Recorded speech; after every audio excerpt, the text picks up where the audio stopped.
El Señor esté con ustedes. Y con tu espíritu.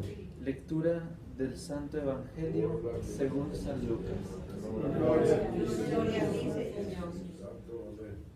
Hubo en tiempo de Herodes, rey de Judea, un sacerdote llamado Zacarías, del grupo de Abías, casado con una descendiente de Aarón, llamada Isabel. Ambos eran justos a los ojos de Dios, pues vivían irreprochablemente, cumpliendo los mandamientos y disposiciones del Señor, pero no tenían hijos, porque Isabel era estéril y los dos de avanzada edad. Un día en que le correspondía a su grupo desempeñar ante Dios los oficios sacerdotales, le tocó a Zacarías, según la costumbre de los sacerdotes, entrar al santuario del Señor para ofrecer el incienso, mientras todo el pueblo estaba afuera en oración a la hora de la incensación. Se le apareció entonces un ángel del Señor de pie a la derecha del altar del incienso. Al verlo, Zacarías se sobresaltó y un gran temor se apoderó de él. Pero el ángel le dijo: no temas, Zacarías, porque tu súplica ha sido escuchada. Isabel, tu mujer, te dará un hijo, a quien le pondrás el nombre de Juan. Tú te llenarás de alegría y regocijo, y otros muchos se alegrarán también de su nacimiento, pues él será grande a los ojos del Señor. No beberá vino ni licor, y estará lleno del Espíritu Santo ya desde el seno de su madre. Convertirá a muchos israelitas al Señor, irá delante del Señor con el espíritu y el poder de Elías, para convertir los corazones de los padres hacia sus hijos, dar a los rebeldes la cordura de los justos, y prepararle así al Señor un pueblo bien dispuesto a recibirlo. Pero Zacarías replicó: ¿cómo podré estar seguro de esto? Porque yo ya soy viejo y mi mujer también es de edad avanzada. El ángel le contestó: yo soy Gabriel, el que asiste delante de Dios. He sido enviado para hablar contigo y darte esta buena noticia. Ahora tú quedarás mudo y no podrás hablar hasta el día en que todo esto suceda, por no haber creído en mis palabras, que se cumplirán a su debido tiempo. Mientras tanto, el pueblo estaba aguardando a Zacarías y se extrañaba de que tardara tanto en el santuario. Al salir no pudo hablar, y en esto conocieron que había tenido una visión en el santuario. Entonces trató de hacerse entender por señas y permaneció mudo. Al terminar los días de su ministerio, volvió a su casa. Poco después concibió Isabel, su mujer, y durante 5 meses no se dejó ver, pues decía: esto es obra del Señor. Por fin se dignó quitar el oprobio que pesaba sobre mí. Palabra del Señor. Gloria a ti, Señor Jesús. Si gustan sentarse un momentito, por favor.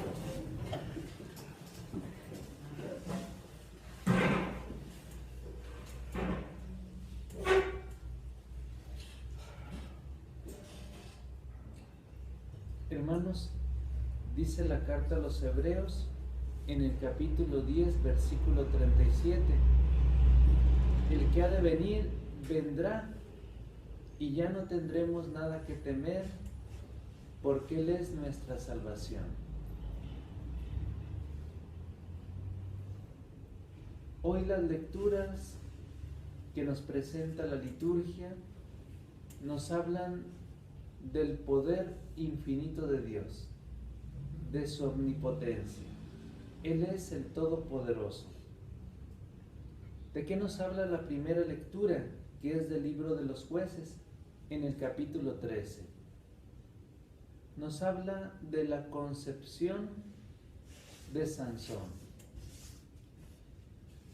Sansón es figura de Cristo,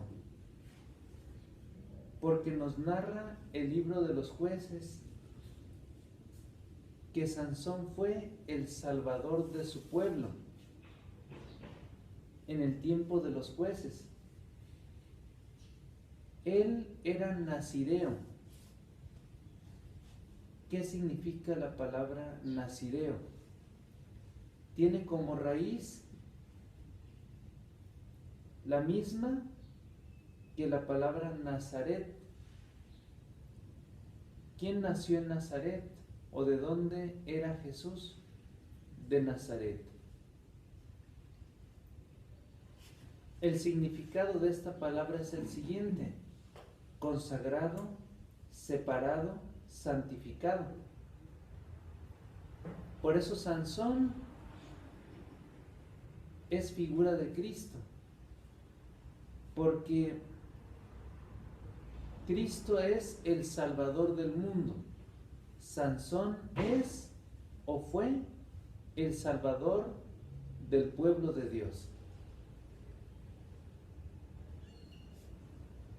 En segundo lugar, ¿qué relación encontramos entre la primera lectura y el Evangelio?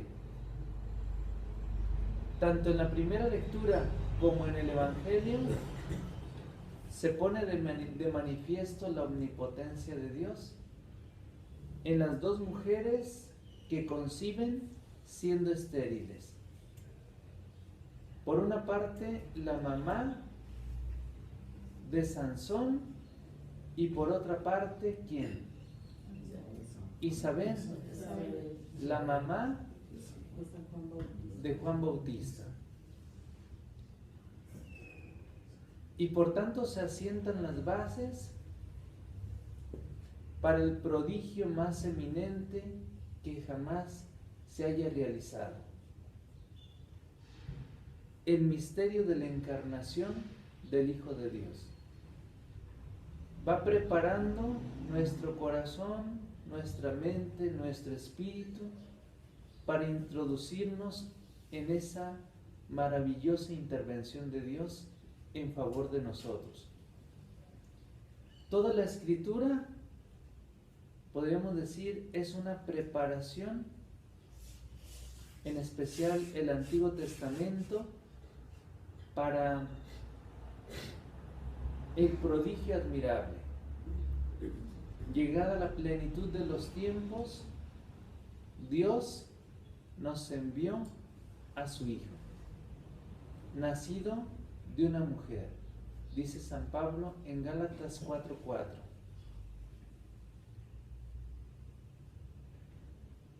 ¿Y cuál es la razón del envío de su Hijo? El infinito amor que tiene por cada uno de nosotros. Esa es la razón especialísima. No hay otra razón.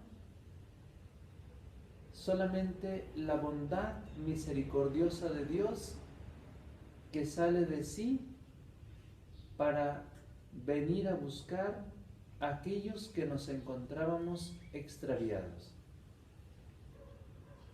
Por eso, una de las imágenes más bellas que encontramos en el Evangelio es la del buen pastor, que sale en busca de la oveja que se le perdió. Esa es la imagen tiernísima de Cristo, porque Cristo viene de y para. Esas son las dos realidades de Cristo. Viene de su Padre para nosotros. Él es un don para nosotros.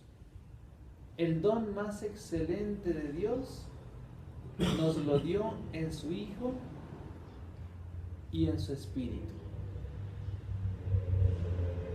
Por eso, si queremos un don mayor del que ya hemos recibido, no lo obtendremos, porque ahí ya tenemos la máxima riqueza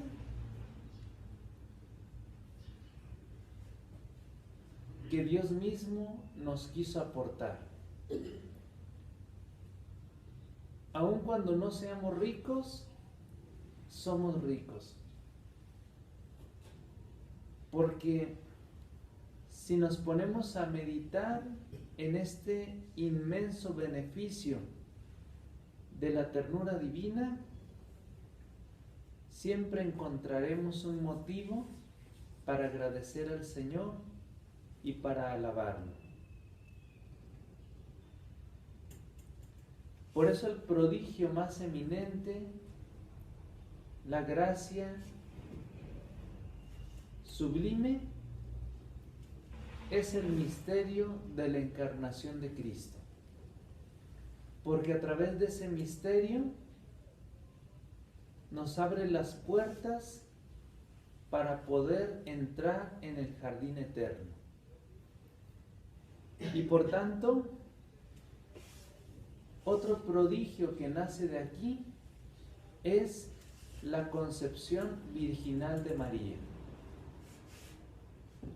Según es la grandeza del fin, es la grandeza de los medios que se ponen para conseguir ese fin. Si el fin era nuestra salvación, los medios que se ponen para conseguir ese fin altísimo van a ser también supremos. Por eso Dios nos entregó a su Hijo, porque tanto nos amó. Y lleno de profunda devoción y gran fervor, el mismo San Pablo en la carta a los Romanos en el capítulo 8 pudo exclamar: ¿quién nos separará del amor con que nos ama Cristo?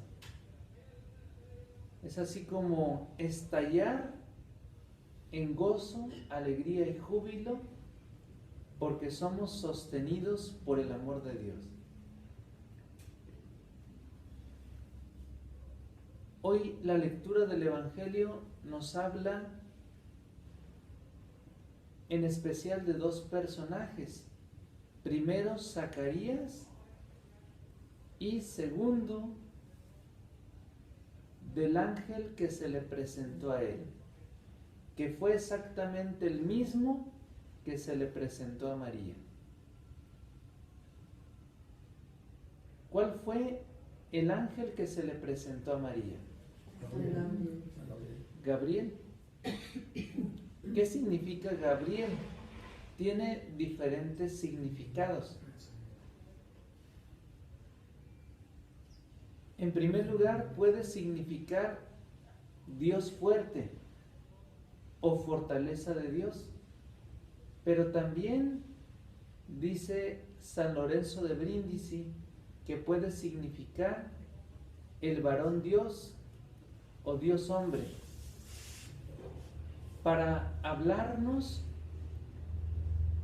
de la grandeza de la misión de este arcángel. Es decir, él viene a darnos esa buena noticia. Y lo hace primero preparando y disponiendo el camino, segundo acudiendo a María y dándole el mensaje divino.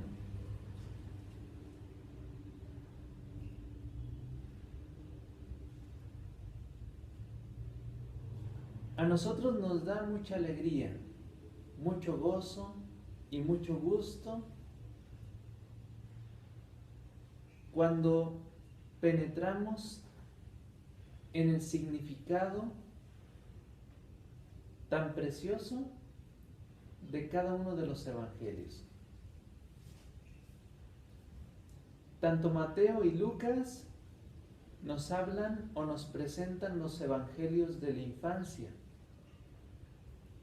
En el Evangelio de San Juan no encontramos propiamente una referencia a Cristo como niño o a la concepción de Cristo, pero sí encontramos un hermoso prólogo, es decir, una introducción a su Evangelio, que nos habla de la preexistencia de Cristo, de la revelación del corazón de Dios, que se hace visible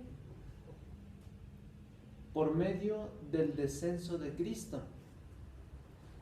El Evangelio de San Juan comienza: en el principio ya existía la palabra, y la palabra estaba con Dios, y la palabra era Dios.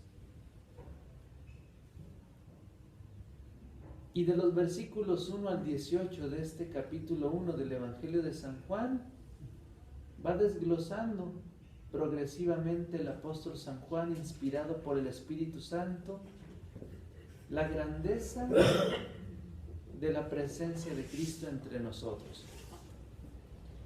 Y los evangelios de la infancia, tanto Mateo como Lucas, nos presentan dos realidades propias de Cristo: su divinidad por una parte y su humanidad por otra.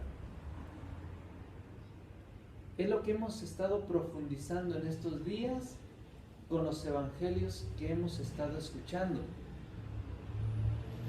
Sería bueno que cada uno de nosotros, antes de acudir a la celebración eucarística, teniendo en sus manos el evangelio propio de ese día o las lecturas propias, las lea antes, las medite, las profundice, para que ya dentro de un ambiente eclesial como es el de la celebración, el Espíritu que desciende sobre nosotros nos clarifique muchas de las dudas que hay en nuestro interior o que van surgiendo en nuestro interior. Porque cada vez que nos reunimos en comunidad, somos el cuerpo de Cristo, Cristo es la cabeza, Cristo a través de su Espíritu nos ilumina, y de la cabeza descienda a nosotros su gracia salvadora. Por las inmensas maravillas que se realizaron en María, no dejamos de alabar el poder de Dios. Hoy respondíamos en la aclamación al Salmo 70, que mi boca, Señor, ¿qué decíamos? No deje nunca de alabar. Que nuestra boca no deje nunca de alabar al Señor. Dice San Lorenzo de Brindisi: es concebido un hombre Dios, cosa más grande de la cual no puede imaginarse ni existir. Si nos ponemos nosotros a pensar en esta realidad, la veremos como cosa supremamente admirable. Por eso dice San Lorenzo de Brindisi: es concebido un hombre Dios, cosa más grande de la cual no puede ni imaginarse ni existir. Ese es el poder tan inmenso de Dios, que su Hijo se encarnara, que su Hijo se hiciera pequeñito. Ahora podemos en los evangelios conocerlo. Podemos decir, en los evangelios podemos hasta tocar a Cristo, oler la fragancia de su perfume. ¿Qué significa María? María tiene muchos significados. Ya decía en cierta ocasión dos, como es iluminada en hebreo y en sirio señora. Pero también significa mar de perfume. Es decir, la Virgen María es toda fragante, con el olor propio de la divinidad. Por eso que nuestra boca nunca se canse de alabar a Dios, por las inmensas e infinitas maravillas que hace con nosotros. Todo esto sucedió por el infinito amor que Dios nos tiene. Dejémonos amar y reconozcámoslo como Dios, en reverencia adorante y confianza sin límites. Que nosotros nos dejemos amar hoy por Dios. Esa es la verdadera Navidad. Que nosotros aceptemos el don de Dios y que demos fruto abundante por ese don que descienda a nosotros. El Papa Benedicto XVI dijo de la siguiente manera: el sí humano sin reservas a Dios es lo único que puede constituir la verdadera adoración. ¿Cómo sabrás tú que verdaderamente adoras a Dios? Diciéndole sí siempre, sin reservas, entregándote por Él y ayudándole a Cristo en la extensión de su reino. Solamente así podrás descubrir si tu alabanza, si tu adoración, si tu confianza es plena en el Señor. A ejemplo de María, que le dijo sí y toda su vida sostuvo ese sí, perseverante y constantemente. Vamos pues a pedirle a ella, que es nuestra Madre, que en cada momento, que en cada circunstancia, que en cada situación, siempre tengamos en los labios y en el corazón cantares para Dios, para alabarlo, bendecirlo, glorificarlo, adorarlo. Y que ella nos enseñe como Madre maternal a que ese sí sea siempre perseverante y constante. Que así sea. Dejamos un momentito de silencio.